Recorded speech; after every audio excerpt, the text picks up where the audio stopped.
ഇന്ന് ഞായറാഴ്ച ആയതുകൊണ്ട് പുറത്തുനിന്ന് ഭക്ഷണം കഴിക്കാമെന്ന് വിചാരിച്ചു. രാത്രിക്കത്തെ ഭക്ഷണമേ കാരണം എന്താണെന്ന് രാവിലെ തൊട്ട് വീട്ടു ജോലിയായിരുന്നു. ഞായറാഴ്ച ആയതുകൊണ്ട് ഒരാഴ്ചത്തെ തുണികളും അതുപോലെ തന്നെ വീട് നീറ്റാക്കലും മഴയായതുകൊണ്ട് പുറത്തൊക്കെ കുറച്ച് പണികളും എല്ലാം കൂടി കഴിഞ്ഞപ്പോഴത്തേക്കും എല്ലാവരും മടുത്തു. അങ്ങനെ ഞങ്ങൾ 3 പേരും കൂടി തീരുമാനിച്ച് പുറത്തോട്ട് പോയി നമ്മുടെ നളന്തയിൽ നിന്ന് ഫുഡ് കഴിക്കാമെന്ന്. ഇത് നളന്തയിൽ ചെടിയാണ് കേട്ടോ, എൻ്റെ വീട്ടിലെ അല്ല. അങ്ങനെ പോയപ്പോൾ തന്നെ നമ്മുടെ അങ്കിത്തുകുട്ടന് ഏറ്റവും പ്രധാനം ഉള്ള സൂപ്പാണ് കേട്ടോ. സൂപ്പ് കഴിക്കാതെ അങ്കിത്തൂട്ടൻ നളന്തയിൽ നിന്ന് വരില്ല. അങ്ങനെ സൂപ്പ് തന്നെ ആദ്യം ഓർഡർ ചെയ്ത് കഴിച്ചു.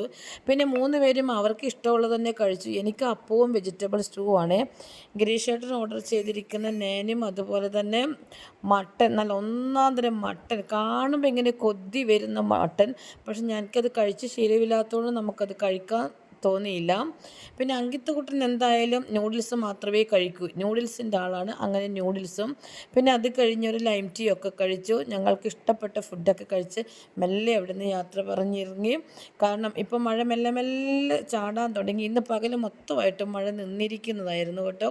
അതുകൊണ്ട് വീടിൻ്റെ പണിയൊക്കെ ഒരുവിധം വീട്ടു ജോലിയൊക്കെ ഒതുക്കി നാളത്തേക്കൊക്കെ ഉള്ളത് ഒരുവിധമൊക്കെ റെഡിയാക്കി വെച്ചു. ഇതൊക്കെയാണ് കേട്ടോ രാത്രി വിശേഷങ്ങൾ.